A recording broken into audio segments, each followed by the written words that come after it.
देखिए, एनआरआई बनकर सेटल होना बहुत आसान है, लेकिन इंडिया के टैक्स रूल्स को समझे बिना फाइनेंशियल प्रॉब्लम्स में फंस जाना भी उससे कई ज्यादा आसान है।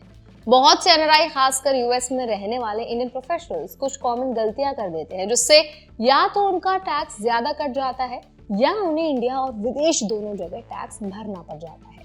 इस वीडियो में आज हम उन सबसे बड़े टैक्स ट्रैप्स को समझने की कोशिश करेंगे जिनमें एनआरआईज अक्सर फंसते हैं, और वो 8 लीगल तरीके भी आपको हम बताएंगे जिनसे आप अपने इंडियन टैक्सेस को काफी हद तक कम कर सकते हैं।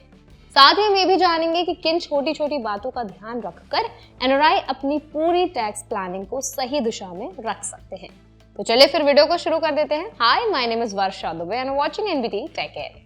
सबसे पहले बात करते हैं उस गलती की जिससे सबसे ज्यादा नुकसान होता है, अपनी रेजिडेंशियल स्टेटस को गलत समझना।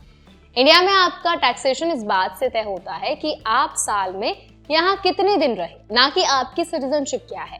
मतलब अगर आप थोड़े से दिन एक्स्ट्रा इंडिया में रुक गए तो आप रेजिडेंट या RNOR मान लिए जाते हैं और आपकी ग्लोबल इनकम भी इंडिया में टैक्सेबल हो सकती है।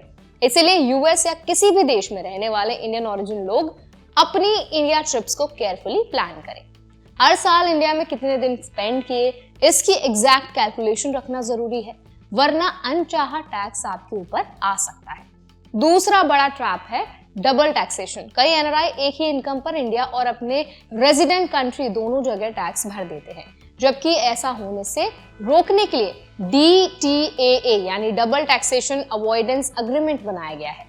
इसका सही यूज तभी होगा जब आप 3 डॉक्यूमेंट्स पूरा रखें। पहला तो form 10F tax residency certificate TRC और फॉर्म 67। अगर ये डॉक्यूमेंट्स टाइमली फाइल किए जाएं तो आप फॉरेन टैक्स का प्रॉपर क्रेडिट क्लेम कर सकते हैं और अननेसेसरी टैक्स बर्डन से बच सकते हैं। अब बात करते हैं हाई TDS की।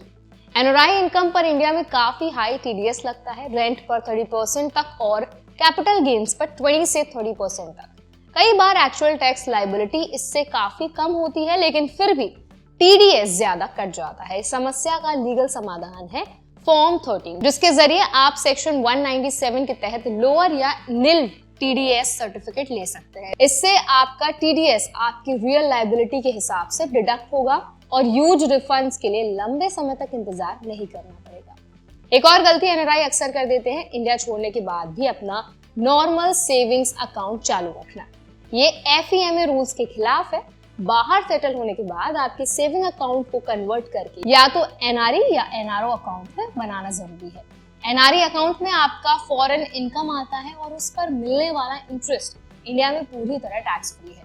वहीं NRO अकाउंट इंडिया में कमाई हुई इनकम के लिए होता है। रेजिडेंट सेविंग्स अकाउंट इस्तेमाल करने पर पेनल्टी तक लग सकती है। अब बात करते हैं ITR फाइलिंग। कई एनआरआई सोचते हैं कि इंडिया में इनकम बहुत कम है या TDS कट चुका है तो रिटर्न भरने की जरूरत नहीं है, लेकिन अगर इंडिया में आपकी इनकम 2.5 लाख रुपए से ज्यादा है या आपने किसी तरह के कैपिटल गेन्स कमाए हैं तो ITR फाइल करना बहुत इंपॉर्टेंट होता है। समय पर ITR ना भरने से पेनल्टीज, इंटरेस्ट और अननेसेसरी ट्रबल शुरू हो सकता है।